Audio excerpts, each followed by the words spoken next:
ਅੱਜ ਅਸੀਂ ਚਰਚਾ ਕਰਾਂਗੇ ਸ੍ਰੀ ਗੁਰੂ ਨਾਨਕ ਦੇਵ ਜੀ। ਸ੍ਰੀ ਗੁਰੂ ਨਾਨਕ ਦੇਵ ਜੀ ਸਿੱਖਾਂ ਦੇ ਪਹਿਲੇ ਗੁਰੂ ਸਨ। ਗੁਰੂ ਨਾਨਕ ਦੇਵ ਜੀ ਨਾ ਕੇਵਲ ਸਮਾਜ ਸੁਧਾਰਕ ਅਤੇ ਧਾਰਮਿਕ ਆਗੂ ਹੀ ਸਨ, ਸਗੋਂ ਇੱਕ ਮਹਾਨ ਉੱਚ ਕੋਟੀ ਦੇ ਕਵੀ ਵੀ ਹੋਏ ਸਨ। ਇਸ ਦੇ ਨਾਲ ਫਿਲੋਸਫਰ ਅਤੇ ਚਿੰਤਕ ਦੇ ਤੌਰ 'ਤੇ ਵਧੇਰੇ ਜਾਣੇ ਜਾਂਦੇ ਹਨ। ਗੁਰੂ ਜੀ ਨੇ ਪਹਿਲੀ ਵਾਰ ਸਾਹਿਤ ਨੂੰ ਮਨੁੱਖੀ ਕਲਿਆਣ ਦਾ ਸਾਧਨ ਸਮਝਿਆ ਅਤੇ ਆਪਣੀ ਅਮੋਲਕ ਅੰਮ੍ਰਿਤ ਬਾਣੀ ਦੇ ਨਾਲ ਪੰਜਾਬੀ ਸਾਹਿਤ ਨੂੰ ਮਾਲੋ ਮਾਲ ਕਰ ਦਿੱਤਾ। ਆਪ ਨੂੰ ਪੰਜਾਬੀ ਸਾਹਿਤ ਵਿੱਚ ਗੁਰਮਤਿ ਕਾਵਿ ਧਾਰਾ ਦਾ ਮੋਢੀ ਕਵੀ ਮੰਨਿਆ ਜਾਂਦਾ ਹੈ। ਆਪ ਦਾ ਜਨਮ 1469 ਈਸਵੀ ਵਿੱਚ ਰਾਏ ਭੋਏ ਦੀ ਤਲਵੰਡੀ, ਜ਼ਿਲ੍ਹਾ ਸ਼ੇਖੂਪੁਰਾ, ਪਾਕਿਸਤਾਨ ਵਿਖੇ ਹੋਇਆ। ਆਪ ਦੇ ਪਿਤਾ ਮਹਿਤਾ ਕਾਲੂ ਤੇ ਮਾਤਾ ਤ੍ਰਿਪਤਾ ਜੀ ਸਨ। ਤਲਵੰਡੀ ਨੂੰ ਅੱਜਕੱਲ੍ਹ ਨਨਕਾਣਾ ਸਾਹਿਬ ਵੀ ਆਖਿਆ ਜਾਂਦਾ ਹੈ। ਆਪ ਦਾ ਵਿਆਹ ਬਟਾਲੇ ਦੇ ਮੂਲ ਚੰਦ ਖੱਤਰੀ ਦੀ ਸਪੁੱਤਰੀ ਬੀਬੀ ਸੁਲੱਖਣੀ ਨਾਲ ਹੋਇਆ। ਆਪ ਦੇ ਘਰ ਦੋ ਪੁੱਤਰਾਂ ਨੇ ਜਨਮ ਲਿਆ।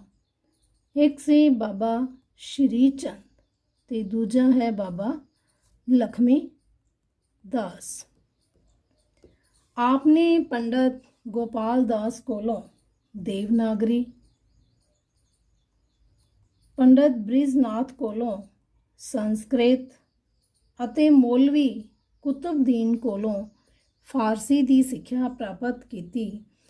ਬਚਪਨ ਤੋਂ ਹੀ ਆਪ ਦਾ ਜੀਵਨ ਉਪਰਾਮਤਾ ਭਰਿਆ ਸੀ ਅਤੇ ਆਪ ਸਦਾ ਹੀ ਪ੍ਰਭੂ ਸਿਮਰਨ ਦੇ ਵਿੱਚ ਲੀਨ ਰਹਿੰਦੇ ਸਨ। ਦੁਨਿਆਵੀ ਕੰਮਾਂ ਦੇ ਵਿੱਚ ਆਪ ਦਾ ਮਨ ਬਿਲਕੁਲ ਵੀ ਨਹੀਂ ਸੀ ਲੱਗਦਾ। ਇਹ ਵੇਖ ਕੇ ਬੇਬੇ ਨਾਨਕੀ ਉਹਨਾਂ ਨੂੰ ਆਪਣੇ ਨਾਲ ਸੁਲਤਾਨਪੁਰ ਵਿਖੇ ਲੈ ਗਈ। ਉੱਥੇ ਭਾਈਆ ਜੈ ਰਾਮ ਨੇ ਆਪ ਨੂੰ ਨਵਾਬ ਦੇ ਮੋਦੀਖਾਨੇ ਵਿੱਚ ਨੌਕਰ ਲਗਵਾ ਦਿੱਤਾ। ਉੱਥੇ ਰਹਿੰਦਿਆਂ ਹੀ ਆਪ ਨੇ ਭੁੱਲੀ ਭਟਕੀ ਮਾਨਵਤਾ ਨੂੰ ਸਾਂਝੀਵਾਲਤਾ, ਇੱਕ ਈਸ਼ਵਰ, ਸੇਵਾ, ਮਨੁੱਖੀ ਪਿਆਰ, ਏਕਤਾ ਅਤੇ ਸ਼ਾਂਤੀ ਦਾ ਸੰਦੇਸ਼ ਦੇਣ ਲਈ 4 ਉਦਾਸੀਆਂ ਕੀਤੀਆਂ ਜਾਂ 4 ਯਾਤਰਾਵਾਂ ਕੀਤੀਆਂ ਤੇ ਅੰਤ ਵਿੱਚ 1522 ਈਸਵੀ ਨੂੰ ਆਪ ਰਾਵੀ ਨਦੀ ਦੇ ਕਿਨਾਰੇ ਕਰਤਾਰਪੁਰ ਵਿਖੇ ਆ ਕੇ ਡੇਰੇ ਲਾ ਲਏ। ਇੱਥੇ ਆਪ ਨੇ ਗਿਆਨ ਤੇ ਭਗਤੀ ਦੇ ਉਪਦੇਸ਼ ਦੇ ਨਾਲ ਆਪ ਨੇ ਅੰਨ ਦਾ ਲੰਗਰ ਵੀ ਜਾਰੀ ਕੀਤਾ। ਅੰਤ ਵਿੱਚ ਭਾਈ ਲਹਿਣਾ ਜੀ ਨੂੰ ਗੁਰਗੱਦੀ ਦੇ ਕੇ 22 ਸਤੰਬਰ 1539 ਈਸਵੀ ਨੂੰ ਜੋਤੀ ਜੋਤ ਸਮਾ ਗਏ। ਗੁਰੂ ਨਾਨਕ ਦੇਵ ਜੀ ਦੀ ਬਾਣੀ ਦਾ ਕੇਂਦਰ ਬਿੰਦੂ ਅਧਿਆਤਮਕ ਹੈ। ਅਧਿਆਤਮਿਕਤਾ ਦੀ ਗੱਲ ਇਹਨਾਂ ਦੀ ਬਾਣੀ ਵਿੱਚ ਵੇਖਣ ਨੂੰ ਮਿਲਦੀ ਹੈ। ਇਹ ਜੀਵ ਆਤਮਾ ਸੰਸਾਰਿਕ ਕਾਰ ਵਿਹਾਰ ਵਿੱਚ ਵਿਚਰਦਿਆਂ ਹੋਇਆਂ ਵਾਹਿਗੁਰੂ ਦੀ ਓਟ ਲੈ ਕੇ, ਨਾਮ ਜਪ ਕੇ, ਸੰਜਮ ਤੇ ਸੰਤੋਖ ਵਿੱਚ ਰਹਿ ਕੇ ਪੁੰਨਦਾਨ ਕਰਦੀ ਹੋਈ ਉਸ ਪ੍ਰਭੂ ਦੇ ਨਾਲ ਅਭੇਦ ਹੋ ਜਾਂਦੀ ਹੈ। ਆਦ ਗ੍ਰੰਥ ਵਿੱਚ ਨਾਨਕ ਬਾਣੀ ਦੇ 20 ਰਾਗਾਂ ਦੇ ਵਿੱਚ ਦਰਜ ਕੀਤੀ ਮਿਲਦੀ ਹੈ। ਆਦ ਗ੍ਰੰਥ ਵਿੱਚ ਗੁਰੂ ਨਾਨਕ ਦੇਵ ਜੀ ਦੇ 31 ਰਾਗਾਂ ਵਿੱਚੋਂ 20 ਰਾਗ ਗੁਰੂ ਨਾਨਕ ਦੇਵ ਜੀ ਦੇ ਅੰਕਿਤ ਹਨ। ਇਹਨਾਂ ਦੀ ਪ੍ਰਸਿੱਧ ਬਾਣੀ ਜਪਜੀ ਸਾਹਿਬ ਹੈ। ਇਹਨਾਂ ਨੇ ਬਹੁਤ ਸਾਰੀ ਬਾਣੀ ਦੀ ਰਚਨਾ ਕੀਤੀ, ਪਰ ਜੋ ਸੁਪ੍ਰਸਿੱਧ ਇਹਨਾਂ ਦੀ ਰਚਨਾ ਹੈ ਉਹ ਜਪਜੀ ਸਾਹਿਬ ਹੈ।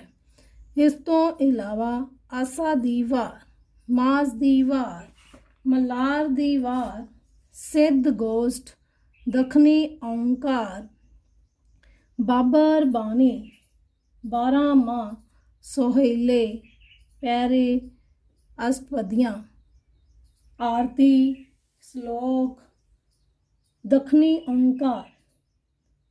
ਸ੍ਰੀ ਗੁਰੂ ਗ੍ਰੰਥ ਸਾਹਿਬ ਦੇ ਵਿੱਚ ਸ੍ਰੀ ਗੁਰੂ ਅਰਜਨ ਦੇਵ ਜੀ ਤੋਂ ਬਾਅਦ ਆਪ ਜੀ ਦੀ ਸਭ ਤੋਂ ਵੱਧ ਬਾਣੀ ਦਰਜ ਹੈ।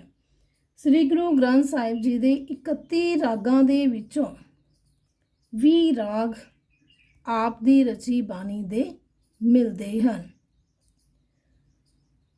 ਆਪ ਦੀ ਬਾਣੀ ਵਿੱਚ ਅਧਿਆਤਮਿਕ ਵਿਸ਼ੇ ਤੋਂ ਛੁੱਟ ਸਮਕਾਲੀ, ਸਮਾਜਿਕ, ਆਰਥਿਕ ਤੇ ਰਾਜਨੀਤਿਕ ਹਾਲਾਤ ਨੂੰ ਬੜੇ ਵਿਸਥਾਰ ਨਾਲ ਵਰਣਨ ਕੀਤਾ ਹੈ। ਮੁਗਲ ਰਜਵਾੜਾ ਸ਼ਾਹੀ ਦੀ ਤੁਲਨਾ ਵਿੱਚ ਆਪ ਕਿਰਤੀਆਂ ਦੇ ਹਮਸਫਰ ਬਣੇ ਤੇ ਉਸ ਵੇਲੇ ਦੀ ਹਕੂਮਤ ਦੀ ਡਟ ਕੇ ਵਿਰੋਧਤਾ ਕੀਤੀ ਸੀ। ਸ਼ਾਸਕਾਂ ਦੇ ਵੱਲੋਂ ਜਨਤਾ ਦੇ ਉੱਤੇ ਜ਼ੁਲਮ ਢਾਇਆ ਜਾ ਸਕਿਆ ਜਾਂ ਢਾਇਆ ਜਾ ਰਿਹਾ ਸੀ। ਉਸ ਜ਼ੁਲਮ ਨੂੰ ਬੜੀ ਹੀ ਨਿਡਰਤਾ ਤੇ ਦਲੇਰੀ ਦੇ ਨਾਲ ਆਪ ਨੇ ਆਪਣੀ ਰਚਨਾ ਦੇ ਵਿੱਚ ਨਿੰਦਿਆ ਹੈ। ਆਸਾ ਦੀ ਵਾਰ ਵਿੱਚ ਆਪ ਨੇ ਸਮਾਜਿਕ ਤੇ ਰਾਜਨੀਤਿਕ ਪੱਖ ਨੂੰ ਬੜੇ ਹੀ ਸੁਚੱਜੇ ਢੰਗ ਦੇ ਨਾਲ ਬਿਆਨ ਕੀਤਾ ਹੈ। ਸਮਾਜ ਵਿੱਚ ਪ੍ਰਚਲਿਤ ਧਾਰਮਿਕ ਪਾਖੰਡਾਂ ਦੀ ਇੱਕ ਡਟ ਕੇ ਵਿਰੋਧਤਾ ਵੀ ਕੀਤੀ ਹੈ। ਉਸ ਸਮੇਂ ਦੇ ਸ਼ਾਸਕਾਂ ਦੀ ਧੱਕੇਸ਼ਾਹੀ ਤੇ ਸੀਨਾ ਜੋਰੀ ਨੂੰ ਨੰਗਿਆਂ ਕਰਦਿਆਂ ਹੋਇਆਂ ਉਹਨਾਂ ਨੂੰ ਖੂਬ ਭੰਡਿਆ ਹੈ ਤੇ ਸਿੱਧ ਗੋਸ਼ਟ ਵਿੱਚ ਆਪਨੇ ਸਿੱਧਾਂ ਦੇ ਨਾਲ ਹੋਈ ਬਹਿਸ ਦਾ ਵਰਣਨ ਕੀਤਾ ਹੈ। ਸਮੁੱਚੀ ਗੁਰਮਤਿ ਵਿਚਾਰਧਾਰਾ ਨੂੰ ਆਪ ਜੀ ਨੇ ਜਪਜੀ ਸਾਹਿਬ ਵਿੱਚ ਬੜੇ ਹੀ ਸੁੰਦਰ ਢੰਗ ਦੇ ਨਾਲ ਬਿਆਨਿਆ ਹੈ। ਮੁੱਖ ਰੂਪ ਦੇ ਵਿੱਚ ਜਦੋਂ ਅਸੀਂ ਭਾਸ਼ਾ ਦੀ ਗੱਲ ਕਰਦੇ ਹਾਂ ਤਾਂ ਗੁਰੂ ਨਾਨਕ ਦੇਵ ਜੀ ਨੇ ਪੰਜਾਬੀ ਭਾਸ਼ਾ ਦੀ ਵਰਤੋਂ ਕੀਤੀ ਹੈ। ਇਸ ਤੋਂ ਇਲਾਵਾ ਇਹਨਾਂ ਨੇ ਬ੍ਰਜ ਭਾਸ਼ਾ, ਜਿਸ ਦੀ ਸਭ ਤੋਂ ਵਧੇਰੇ ਵਰਤੋਂ ਗੁਰੂ ਗੋਬਿੰਦ ਸਿੰਘ ਜੀ ਨੇ ਕੀਤੀ, ਸੰਸਕ੍ਰਿਤ, ਫਾਰਸੀ ਭਾਸ਼ਾ ਦੀ ਸ਼ਬਦਾਵਲੀ ਦੀ ਵਰਤੋਂ ਵੀ ਕੀਤੀ ਮਿਲਦੀ ਹੈ। ਡਾਕਟਰ ਰਤਨ ਸਿੰਘ ਜੱਗੀ ਦੇ ਅਨੁਸਾਰ ਕਹਿੰਦੇ ਸਧਾਰਨ ਬੋਲੀ ਨੂੰ ਉਚੇਰੇ ਤੇ ਡੂੰਘੇਰੇ ਵਿਚਾਰਾਂ ਦੇ ਪ੍ਰਗਟਾਓ ਯੋਗ ਬਣਾ ਦੇਣਾ ਹੀ ਇਹ ਨਾਨਕ ਬਾਣੀ ਦੀ ਵਡਮੁੱਲੀ ਦੇਣ ਹੈ। ਕਹਿੰਦੇ ਆਪ ਨੇ ਸ਼ਬਦਾਂ ਨੂੰ ਬੜੇ ਹੀ ਸੰਜਮ ਦੇ ਨਾਲ ਵਰਤਿਆ ਹੈ। ਭਾਵਾਂ ਅਤੇ ਵਿਚਾਰਾਂ ਨੂੰ ਘਟੋ ਘਟ ਸ਼ਬਦਾਂ ਦੇ ਰਾਹੀਂ ਰੂਪਮਾਨ ਕੀਤਾ ਹੈ। ਕਹਿੰਦੇ ਕੂੜ ਰਾਜਾ, ਕੂੜ ਪਰਜਾ, ਕੂੜ ਸਭ ਸੰਸਾਰ, ਕੂੜ ਮੰਡਪ, ਕੂੜ ਮਾੜੀ, ਕੂੜ ਬੈਸਨ ਹਰ। ਕਿਉਂਕਿ ਸੰਸਾਰ ਦੀਆਂ ਹਰ ਚੀਜ਼ਾਂ ਨੂੰ ਇਹਨਾਂ ਨੇ ਨਾਸ਼ਵਾਨ ਦੱਸਿਆ ਹੈ।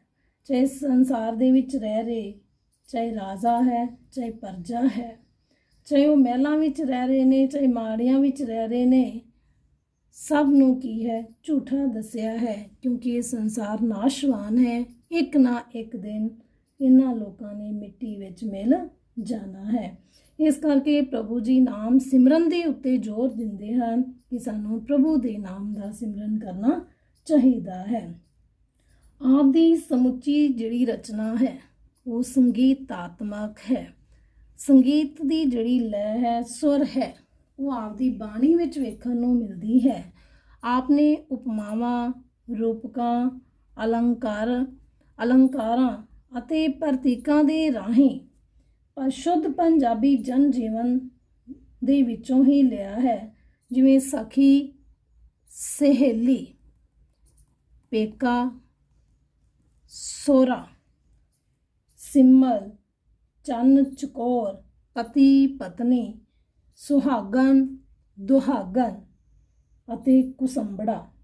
ਇਸ ਤਰ੍ਹਾਂ ਦੀਆਂ ਉਪਮਾਵਾਂ ਤੇ ਪ੍ਰਤੀਕਾਂ ਦੀ ਜਿਹੜੀ ਵਰਤੋਂ ਹੈ ਉਹ ਸਾਨੂੰ ਗੁਰੂ ਨਾਨਕ ਦੇਵ ਜੀ ਦੀ ਬਾਣੀ ਵਿੱਚ ਹੀ ਵੇਖਣ ਨੂੰ ਮਿਲਦੀ ਹੈ। ਇਹਨਾਂ ਦੀ ਬਾਣੀ ਦੇ ਵਿੱਚ ਕੁਝ ਤੱਤ ਇਸ ਤਰ੍ਹਾਂ ਉੱਭਰ ਕੇ ਸਾਡੇ ਸਾਹਮਣੇ ਆਉਂਦੇ ਹਨ। ਇਹਨਾਂ ਨੇ ਕਿਹਾ ਹੈ ਕਿ ਈਸ਼ਵਰ ਇੱਕ ਹੈ, ਪਰਮਾਤਮਾ ਇੱਕ ਹੈ, ਰੱਬ ਇੱਕੋ ਹੀ ਹੈ। ਉਹ ਕੀ ਹੈ, ਸਾਡੇ ਘਟ ਘਟ ਵਿੱਚ ਵਸਦਾ ਹੈ। ਉਹ ਅਪਰੰਪਾਰ ਹੈ, ਉਸਦਾ ਕੋਈ ਵੀ ਅੰਤ ਨਹੀਂ ਹੈ, ਉਹ ਅਨੰਤ ਹੈ। ਗ੍ਰਹਸਥ ਜੀਵਨ ਦੇ ਬਾਰੇ ਗੁਰੂ ਨਾਨਕ ਦੇਵ ਜੀ ਆਖਦੇ ਹਨ, ਕਹਿੰਦੇ ਜਿਹੜਾ ਗ੍ਰਹਸਥ ਜੀਵਨ ਹੈ, ਗ੍ਰਹਸਥ ਜੀਵਨ ਵਿੱਚ ਰਹਿ ਕੇ ਜੋ ਪ੍ਰਭੂ ਦੇ ਨਾਮ ਨੂੰ ਸਿਮਰਦਾ ਹੈ ਉਸ ਨੂੰ ਉੱਤਮ ਜੀਵਨ ਕਿਹਾ ਗਿਆ ਹੈ। ਕਹਿੰਦੇ ਗੁਰਮਤਿ ਨਾਮ ਸਿਮਰਨ ਦੀ ਧਿਆਨ ਵਿਧੀ ਹੈ, ਕਿਉਂਕਿ ਨਾਮ ਸਿਮਰਨ ਦੇ ਉੱਤੇ ਵੀ ਗੁਰੂ ਨਾਨਕ ਦੇਵ ਜੀ ਨੇ ਵਧੇਰੇ ਜ਼ੋਰ ਦਿੱਤਾ ਹੈ ਕਿ ਜੀਵ ਆਤਮਾ ਨੂੰ ਪ੍ਰਭੂ ਦੇ ਨਾਮ ਦਾ ਸਿਮਰਨ ਕਰਨਾ ਚਾਹੀਦਾ ਹੈ। ਕਹਿੰਦੇ ਜਦੋਂ ਪ੍ਰਭੂ ਦੇ ਨਾਮ ਦਾ ਸਿਮਰਨ ਮਨੁੱਖ ਕਰਦਾ ਹੈ ਤਾਂ ਉਸ ਵੇਲੇ ਪ੍ਰਭੂ ਆਪ ਹੀ ਉਹਨਾਂ ਭਗਤਾਂ ਦਾ ਸਹਾਈ ਹੁੰਦਾ ਹੈ, ਉਹਨਾਂ ਦੀ ਰੱਖਿਆ ਆਪ ਕਰਦਾ ਹੈ।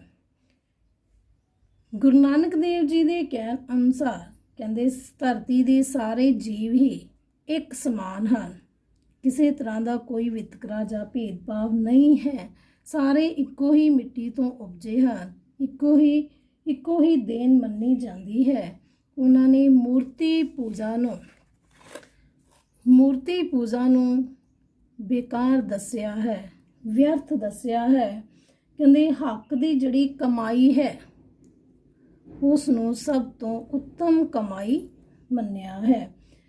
ਗੁਰਮਤਿ ਅੰਤਰ ਜਾਤੀ ਨੂੰ ਵੀ ਨਹੀਂ ਸਵੀਕਾਰਦਾ। ਜਦੋਂ ਅਸੀਂ ਗੁਰੂਆਂ ਦੀ ਗੱਲ ਕਰੀਏ ਤਾਂ ਉਹਨਾਂ ਸਾਰੇ ਗੁਰੂਆਂ ਨੇ ਹੀ ਅੰਤਰ ਜਾਤੀ ਨੂੰ ਸਵੀਕਾਰਿਆ ਨਹੀਂ ਹੈ, ਉਸ ਨੂੰ ਨਕਾਰਿਆ ਹੈ। ਇਸ ਤਰ੍ਹਾਂ ਅਸੀਂ ਦੇਖਦੇ ਹਾਂ ਜੋ ਸਾਡਾ ਪੰਜਾਬੀ ਸਾਹਿਤ ਹੈ, ਪੰਜਾਬੀ ਸਾਹਿਤ ਨੂੰ ਗੁਰੂ ਨਾਨਕ ਦੇਵ ਜੀ ਦੀ ਜਿਹੜੀ ਦੇਣ ਹੈ ਉਹ ਵਡਮੁੱਲੀ ਹੈ। ਇਸ ਤਰ੍ਹਾਂ ਉਹਨਾਂ ਨੇ ਅਧਿਆਤਮਕ ਭਗਤੀ ਦਰਸ਼ਨ ਤੇ ਬਲਵਾਨ ਕਲਾ ਪੱਖ ਸਦਕੇ ਹੀ ਪੰਜਾਬੀ ਕਾਵਿ ਦਾ ਸਰਵੋਤਮ ਜਿਹੜਾ ਸਥਾਨ ਹੈ ਉਹ ਪ੍ਰਾਪਤ ਹੁੰਦਾ ਹੈ। ਗੁਰੂ ਜੀ ਆਪਣੀ ਬਾਣੀ ਦੇ ਰਾਹੀਂ ਇੱਕ ਵਿਲੱਖਣ ਜਿਹੜੀ ਪਛਾਣ ਹੈ ਉਹ ਸਥਾਪਿਤ ਕਰਦੇ ਹਨ। ਸਭ ਤੋਂ ਪਹਿਲਾਂ ਇਹਨਾਂ ਦਾ ਸ਼ਬਦ ਹੈ ਸੋ ਕਿਉ ਮੰਦਾ ਆਖੀਏ। ਸੋ ਕਿਉ ਮੰਦਾ ਆਖੀਏ ਬਹੁਤ ਹੀ ਪ੍ਰਸਿੱਧ ਇਹਨਾਂ ਦੀ ਇਹ ਤੁਕ ਹੈ। ਸੋ ਕਿਉ ਮੰਦਾ ਆਖੀਏ ਜਿਤ ਜੰਮੇ ਰਾਜਾਨ। ਕਿਉਂਕਿ ਇਸ ਸ਼ਬਦ ਦੇ ਆਧਾਰਿਤ ਗੁਰੂ ਨਾਨਕ ਦੇਵ ਜੀ ਦੀ ਬਾਣੀ ਦੇ ਵਿੱਚੋਂ ਲਿਆ ਗਿਆ ਹੈ ਇਹ ਸ਼ਬਦ ਹੈ ਸੋ ਕਿਉ ਮੰਦਾ ਆਖੀਏ ਜਿਤ ਜੰਮੇ ਰਾਜਾਨ। ਕਹਿੰਦੇ ਭੰਡ ਜੰਮੀਏ ਭੰਡ ਨਿੰਮੀਏ ਭੰਡ ਮੰਗਣ ਵੇ ਆਹੋ। ਭੰਡੋ ਹੋਵੇ ਦੋਸਤੀ ਭੰਡੋ ਚੱਲੇ ਰਾਹੋ। ਭੰਡ ਮੂਆ ਭੰਡ ਭਾਲੀਏ ਭੰਡ ਹੋਵੇ ਬੰਧਾਨ। ਸੋ ਕਿਉ ਮੰਦਾ ਆਖੀਏ ਜਿਤ ਜੰਮੇ ਰਾਜਾਨ। ਭੰਡੋ ਹੀ ਭੰਡ ਉਪਜੇ ਭੰਡੇ ਬਾਜ਼ ਨ ਕੋਈ। ਨਾਨਕ ਭੰਡੇ ਬਹਰਾ ਏਕੋ ਸੱਚਾ ਸੋਈ। ਇਹ ਜਿਹੜਾ ਕਾਵ ਬੰਦ ਹੈ, ਕਾਵ ਟੋਟਾ ਹੈ, ਗੁਰੂ ਨਾਨਕ ਦੇਵ ਜੀ ਦੀ ਰਚਨਾ ਸੋ ਕਿਉ ਮੰਦਾ ਆਖੀਏ। ਸੋ ਕਿਉ ਮੰਦਾ ਆਖੀਏ ਵਿੱਚੋਂ ਲਿਆ ਗਿਆ ਹੈ। ਇਹ ਜਿਹੜਾ ਸ਼ਬਦ ਹੈ ਆਸਾ ਦੀ ਵਾਰ ਮਹੱਲਾ ਪਹਿਲਾ ਦੇ ਵਿੱਚ ਅੰਕਿਤ ਹੈ ਤੇ ਕਾਵ ਜੋਤਾ ਜਿਹੜੀ ਪੁਸਤਕ ਹੈ ਇਸ ਦੇ ਵਿੱਚ ਸ਼ਾਮਿਲ ਕੀਤਾ ਗਿਆ ਹੈ। ਇਸ ਦੇ ਵਿੱਚ ਗੁਰੂ ਨਾਨਕ ਦੇਵ ਜੀ ਆਖਦੇ ਨੇ ਉਸ ਇਸਤਰੀ ਦੀ ਗੱਲ ਕੀਤੀ ਹੈ ਜਿਹੜੀ ਕਿ ਸਦੀਆਂ ਤੋਂ ਘਰ ਦੀ ਚਾਰ ਦੀਵਾਰੀ ਦੇ ਅੰਦਰ ਕੈਦ ਸੀ। ਗੁਰੂ ਨਾਨਕ ਦੇਵ ਜੀ ਨੇ ਇਸ ਅਬਲਾ ਦੇ ਹੱਕ ਵਿੱਚ ਆਪਣੀ ਆਵਾਜ਼ ਬੁਲੰਦ ਕੀਤੀ ਤੇ ਇਸਤਰੀ ਜਾਤੀ ਦੀ ਨਿੰਦਾ ਕਰਨ ਤੋਂ ਮਨੁੱਖ ਮਾਤਰ ਨੂੰ ਵਰਜਿਆ ਹੈ। ਤੇ ਇਸ ਵੇਲੇ ਗੁਰੂ ਨਾਨਕ ਦੇਵ ਜੀ ਆਖਦੇ ਨੇ ਕਹਿੰਦੇ ਭੰਡ ਜੰਮੀਏ ਭੰਡ ਨਿੰਮੀਏ ਭੰਡ ਮੰਗਣ ਵੇ ਆਹੋ। ਗੁਰੂ ਨਾਨਕ ਦੇਵ ਜੀ ਆਖਦੇ ਨੇ ਕਿ ਮਨੁੱਖ ਕੀ ਹੈ? ਇਸਤਰੀ ਭੰਡ ਹੁੰਦਾ ਇਸਤਰੀ। ਕਹਿੰਦੇ ਇਸਤਰੀ ਦੇ ਗਰਭ ਦੇ ਵਿੱਚੋਂ ਹੀ ਪੈਦਾ ਹੁੰਦਾ ਹੈ। ਜੰਮੀਏ ਜੰਮੀਏ ਤੋਂ ਭਾਵ ਹੈ ਜੰਮਣਾ, ਪੈਦਾ ਹੋਣਾ। ਕਹਿੰਦੇ ਮਨੁੱਖ ਇਸਤਰੀ ਦੇ ਗਰਭ ਦੇ ਵਿੱਚੋਂ ਹੀ ਪੈਦਾ ਹੁੰਦਾ ਹੈ। ਭੰਡ ਨਿੰਮੀਏ ਤੇ ਇਸਤਰੀ ਦੇ ਨਾਲ ਹੀ ਨਿੰਮੀ ਹੁੰਦਾ ਕੁੜਮਾਈ ਹੋਣੀ। ਕਹਿੰਦੇ ਇਸਤਰੀ ਦੇ ਨਾਲ ਹੀ ਉਸ ਦੀ ਕੁੜਮਾਈ ਹੁੰਦੀ ਹੈ। ਭੰਡ ਮੰਗਣ ਵਿਆਹੋ, ਫਿਰ ਉਸ ਦਾ ਇਸਤਰੀ ਦੇ ਨਾਲ ਹੀ ਉਸ ਦਾ ਵਿਆਹ ਹੁੰਦਾ ਹੈ। ਇਹ ਸਿਲਸਿਲਾ ਇਸਤਰੀ ਤੋਂ ਹੀ ਸ਼ੁਰੂ ਹੋਇਆ ਹੈ ਤੇ ਇਸੇ ਤਰ੍ਹਾਂ ਹੀ ਅੱਗੇ ਵਧਦਾ ਜਾਂਦਾ ਹੈ। ਭੰਡੋ ਹੋਵੇ ਦੋਸਤੀ, ਭੰਡੋ ਚੱਲੇ ਰਾਹੋ। ਕਹਿੰਦੇ ਇਸਤਰੀ ਦੇ ਨਾਲ ਹੀ ਦੋਸਤੀ ਹੋਣੀ, ਰਿਸ਼ਤਾ ਜੁੜਨਾ, ਸੰਬੰਧ ਜੁੜਨੇ। ਕਹਿੰਦੇ ਔਰਤ ਦੇ ਨਾਲ, ਇਸਤਰੀ ਦੇ ਨਾਲ ਹੀ ਉਸਦੇ ਸੰਬੰਧ ਜੁੜਦੇ ਹਨ ਤੇ ਉਸ ਤੋਂ ਹੀ ਅੱਗੇ ਜਿਹੜਾ ਜਗਤ ਹੈ, ਸੰਸਾਰ ਹੈ, ਸ੍ਰਿਸ਼ਟੀ ਦੀ ਜਿਹੜੀ ਉਤਪਤੀ ਹੈ, ਉਸ ਦਾ ਜਿਹੜਾ ਭੰਡੋ ਚੱਲੇ ਰਾਹੋ, ਅੱਗੇ ਨੂੰ ਤੁਰਨਾ ਸਿਲਸਿਲਾ, ਕਹਿੰਦੇ ਸ੍ਰਿਸ਼ਟੀ ਦਾ ਸਿਲਸਿਲਾ, ਜਗਤ ਦੀ ਉਤਪਤੀ ਦਾ ਸਿਲਸਿਲਾ, ਕਹਿੰਦੇ ਉਸ ਤੋਂ ਹੀ ਸ਼ੁਰੂ ਹੁੰਦਾ ਹੈ। ਕਹਿੰਦੇ ਭੰਡ ਮੂਆ ਭੰਡ ਭਾਲੀਏ, ਭੰਡ ਹੋਵੇ ਬੰਧਾ। ਇਸ ਤਰ੍ਹਾਂ ਜਿਹੜਾ ਮਨੁੱਖ ਕੀ ਹੈ ਆਪਣੇ ਗ੍ਰਹਿਸਥ ਮਾਰਗ ਇਸਤਰੀ ਨਾਲ ਹੀ ਪਾਰ ਕਰ ਸਕਦਾ ਹੈ। ਕਹਿੰਦੇ ਭੰਡ ਮੂਆ ਮਰ ਜਾਣਾ। ਕਹਿੰਦੇ ਜੇਕਰ ਉਸਦੀ ਇੱਕ ਔਰਤ, ਇੱਕ ਇਸਤਰੀ ਮਰ ਜਾਂਦੀ ਹੈ, ਭੰਡ ਭਾਲੀਏ, ਤਾਂ ਫਿਰ ਉਹ ਦੂਜੀ ਇਸਤਰੀ ਦੀ ਭਾਲ ਕਰਦਾ ਹੈ, ਭਾਵ ਕਿ ਦੂਜੀ ਇਸਤਰੀ ਦੇ ਨਾਲ ਵਿਆਹ ਕਰਵਾ ਲੈਂਦਾ ਹੈ। ਭੰਡ ਹੋਵੇ ਬੰਧਨ। ਕਹਿੰਦੇ ਇਸ ਤਰ੍ਹਾਂ ਉਹਨਾਂ ਦਾ ਜਿਹੜਾ ਅਟੁੱਟ ਸੰਬੰਧ ਹੈ ਉਹ ਬਣਿਆ ਹੀ ਰਹਿੰਦਾ ਹੈ ਤੇ ਉਹ ਸੰਸਾਰਿਕ ਬੰਧਨ, ਜਿਹੜੇ ਨਿਯਮ ਕਹਿੰਦੇ ਸੰਸਾਰਿਕ ਬੰਧਨਾਂ ਦੇ ਵਿੱਚ ਬੱਝਿਆ ਹੀ ਰਹਿੰਦਾ ਹੈ। ਸੋ ਕਿਉ ਮੰਦਾ ਆਖੀਏ, ਜਿਤ ਜੰਮੇ ਰਾਜਾਨ, ਭੰਡੋ ਹੀ ਭੰਡ ਉਪਜੇ, ਭੰਡੇ ਬਾਜ ਨਾ ਕੋਏ, ਨਾਨਕ ਭੰਡੇ ਬਹਰਾ, ਏਕੋ ਸੱਚਾ ਸੋਏ। ਗੁਰੂ ਨਾਨਕ ਦੇਵ ਜੀ ਆਖਦੇ ਨੇ, ਕਹਿੰਦੇ ਜਦੋਂ ਇਸਤਰੀ ਦੀ ਕੁੱਖ ਦੇ ਵਿੱਚੋਂ ਹੀ ਜਿਤ ਜੰਮੇ ਰਾਜਾ, ਜੋ ਇਸ ਧਰਤੀ ਤੇ ਰਾਜੇ ਮਹਾਰਾਜਿਆਂ ਨੇ ਜਨਮ ਲਿਆ ਹੈ, ਕਹਿੰਦੇ ਉਹ ਵੀ ਤਾਂ ਇੱਕ ਔਰਤ, ਇੱਕ ਇਸਤਰੀ ਦੀ ਕੁੱਖੋਂ ਹੀ ਜਨਮ ਲਿਆ ਹੈ। ਸੋ ਕਿਉਂ ਮੰਦਾ ਆਖੀਏ, ਫਿਰ ਉਹਨਾਂ ਨੂੰ ਕਦੇ ਵੀ ਮਾੜਾ ਜਾਂ ਮੰਦਾ ਕਿਉਂ ਆਖਿਆ ਜਾਏ, ਭਾਵ ਕਿ ਉਹਨਾਂ ਨੂੰ ਕਦੇ ਵੀ ਮਾੜਾ ਨਹੀਂ ਕਹਿਣਾ ਚਾਹੀਦਾ, ਮੰਦਾ ਨਹੀਂ ਬੋਲਣਾ ਚਾਹੀਦਾ। ਭੰਡੋ ਹੀ ਭੰਡ ਉਪਜੇ, ਭੰਡੇ ਬਾਜ਼ ਨਾ ਕੋਏ। ਕਹਿੰਦੇ ਇਸਤਰੀ ਤੋਂ ਹੀ ਇਸਤਰੀ ਕੀ ਹੈ ਜਨਮ ਲੈਂਦੀ ਹੈ, ਇਸ ਤੋਂ ਬਿਨਾ ਕੋਈ ਜੀਵ ਜਨਮ ਨਹੀਂ ਲੈ ਸਕਦਾ। ਭੰਡੋ ਹੀ ਭੰਡ ਉਪਜੇ, ਭੰਡੋ ਔਰਤ, ਭੰਡ ਔਰਤ, ਕਹਿੰਦੇ ਔਰਤ ਤੋਂ ਔਰਤ ਹੀ ਉਪਜਦੀ, ਜਨਮ ਲੈਂਦੀ। ਕਹਿੰਦੇ ਇਸਤਰੀ ਤੋਂ ਇਸਤਰੀ ਹੀ ਜਨਮ ਲੈਂਦੀ ਹੈ, ਇਸ ਤੋਂ ਬਿਨਾ ਭੰਡੇ ਬਾਜ ਨਾ ਕੋਈ। ਕਹਿੰਦੇ ਇਸ ਤੋਂ ਬਿਨਾ ਕੋਈ ਜੀਵ ਜਨਮ ਨਹੀਂ ਲੈ ਸਕਦਾ। ਨਾਨਕ ਭੰਡੇ ਬਹਰਾ, ਏਕੋ ਸੱਚਾ ਸੋਏ। ਗੁਰੂ ਜੀ ਫਰਮਾਉਂਦੇ ਨੇ, ਆਖਦੇ ਨੇ, ਕਹਿੰਦੇ ਇਸਤਰੀ ਤੋਂ ਬਿਨਾ ਜੇ ਕਿਸੇ ਦੀ ਹੋਂਦ ਸੰਭਵ ਹੈ, ਨਾਨਕ ਭੰਡੇ ਬਹਰਾ, ਏਕੋ ਸੱਚਾ ਸੋਏ। ਇੱਕੋ ਸੱਚਾ ਪਰਮਾਤਮਾ ਹੀ ਹੈ ਜਿਸ ਦੀ ਹੋਂਦ ਸੰਭਵ ਹੈ। ਇਸ ਤੋਂ ਬਿਨਾ, ਔਰਤ ਤੋਂ ਬਿਨਾ ਕਿਸੇ ਦੀ ਹੋਂਦ ਸੰਭਵ ਨਹੀਂ ਹੈ। ਇਹ ਸ਼ਬਦ ਸੀ ਸ੍ਰੀ ਗੁਰੂ ਨਾਨਕ ਦੇਵ ਜੀ ਦਾ ਸੋ ਕਿਉਂ ਮੰਦਾ ਆਖੀਏ। ਸੱਚਮੁੱਚ ਹੀ ਗੁਰੂ ਨਾਨਕ ਦੇਵ ਜੀ ਨੇ ਔਰਤ ਦੇ ਹੱਕਾਂ ਦੇ ਪ੍ਰਤੀ ਆਵਾਜ਼ ਬੁਲੰਦ ਕੀਤੀ ਸੀ। ਔਰਤ ਨੂੰ ਜਿੱਥੇ ਭੰਡਿਆ ਗਿਆ, ਜਿੱਥੇ ਨੰਗਾ ਕਰਿਆ ਗਿਆ, ਜਿੱਥੇ ਨੀਵਾਂ ਦਿਖਾਇਆ ਗਿਆ, ਉਹਨਾਂ ਹੱਕਾਂ ਦੇ ਲਈ ਇਹਨਾਂ ਨੇ ਆਵਾਜ਼ ਬੁਲੰਦ ਕੀਤੀ, ਕਿਉਂਕਿ ਇੱਕ ਔਰਤ ਹੀ ਹੈ ਜੋ ਇੱਕ ਔਰਤ ਤੋਂ ਹੀ ਅੱਗੇ ਜੋ ਸਿਲਸਿਲਾ ਹੈ ਸ੍ਰਿਸ਼ਟੀ ਦਾ ਉਹ ਅੱਗੇ ਚੱਲਦਾ ਹੈ, ਵੱਧਦਾ ਹੈ। ਔਰਤ ਤੋਂ ਚਾਹੇ ਰਾਜੇ ਹੋਏ ਨੇ, ਚਾਹੇ ਮਹਾਰਾਜੇ ਹੋਏ ਨੇ, ਉਹਨਾਂ ਨੇ ਵੀ ਔਰਤ ਦੀ ਕੁੱਖ ਵਿੱਚੋਂ ਹੀ ਜਨਮ ਲਿਆ ਹੈ। ਤਾਂ ਇਸ ਕਰਕੇ ਗੁਰੂ ਨਾਨਕ ਦੇਵ ਜੀ ਬਾਰ-ਬਾਰ ਇਹੀ ਆਖਦੇ ਨੇ ਕਿ ਸਾਨੂੰ ਕਦੇ ਵੀ ਔਰਤ ਨੂੰ, ਇਸਤਰੀ ਨੂੰ ਮੰਦਾ ਬੋਲ ਨਹੀਂ ਬੋਲਣਾ ਚਾਹੀਦਾ। ਧੰਨਵਾਦ।